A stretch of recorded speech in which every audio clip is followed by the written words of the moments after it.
Hello students, dictation 5 second बाद शुरू होगा।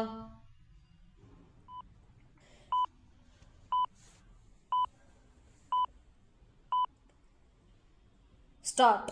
सुप्रीम कोर्ट के मुख्य न्यायाधीश B.R. गवई ने अनुसूचित जाति आरक्षण में क्रीमी लेयर के सिद्धांत को लागू करने की आवश्यकता को लेकर जो विचार व्यक्त किए वे नए नहीं हैं। वे इसके पहले भी ऐसा कह चुके हैं।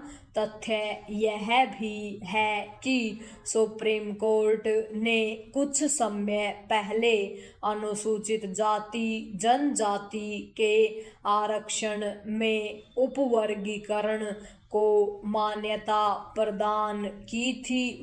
सुप्रीम कोर्ट की इस पीठ में न्यायाधीश गवई भी थे।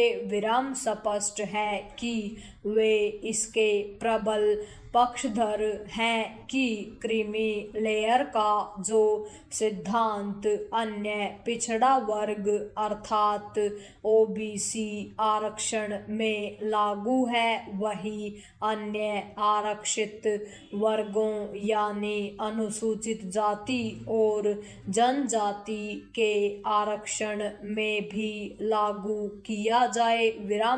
यह स्वाभाविक है कि उनके इस कथन पर अलग अलग राय सामने आएगी और SC/ST आरक्षण में क्रीमी लेयर लागू करने के उनके विचार की आलोचना भी होगी, लेकिन न्याय और नीति यही कहती है कि आरक्षण की व्यवस्था को इस तरह लागू किया जाए कि पात्र लोगों को ही उसका लाभ मिलना सुनिश्चित हो सके।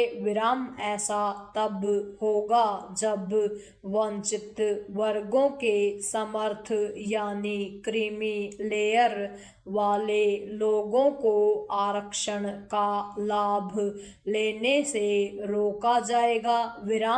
SC/ST आरक्षण में क्रीमी लेयर की व्यवस्था बनाए जाने के पक्ष में न्यायाधीश गवई ने यह बिल्कुल सही कहा कि IAS और गरीब मजदूर के बेटों को एक जैसा नहीं माना जा सकता। पैरा यह ध्यान रखा जाना चाहिए कि आरक्षण का उद्देश्य वंचित एवं पिछड़े तबकों के उन लोगों के उत्थान के विशेष प्रयत्न किए जाना है जो वास्तव में सामाजिक रूप से पिछड़े हुए हैं। आमतौर पर सामाजिक रूप से ऐसे पिछड़े लोग आर्थिक रूप से भी कमजोर होते हैं।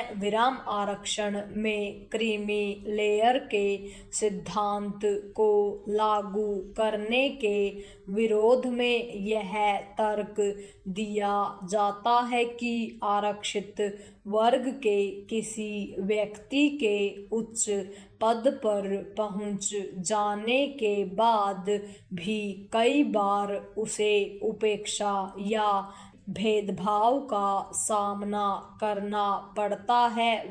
इस तर्क को खारिज नहीं किया जा सकता, लेकिन इससे यही तो सिद्ध होता है कि आरक्षण सामाजिक विषमता और आर्थिक असमानता दूर करने का एकमात्र उपाय नहीं है।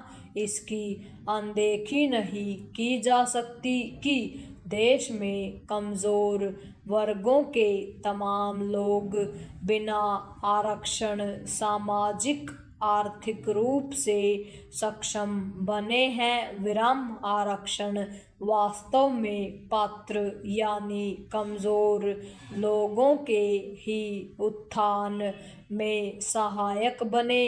इसके लिए अन्य उपायों के साथ जैसे SC ST आरक्षण में उपवर्गीकरण को मान्य किया गया, वैसे ही क्रीमी लेयर के सिद्धांत को भी अपनाया जाना चाहिए। विराम इसी क्रम में यदि आरक्षित वर्गों के वे समर्थ लोग जो आरक्षण का लाभ लेकर उच्च पदों पर पहुंच चुके हैं स्वेच्छा से उसका परित्याग करें तो सकारात्मक माहौल का निर्माण होगा और मुख्य न्यायाधीश ने जो विचार व्यक्त किए उन्हें और बल मिलेगा। पूर्ण विराम।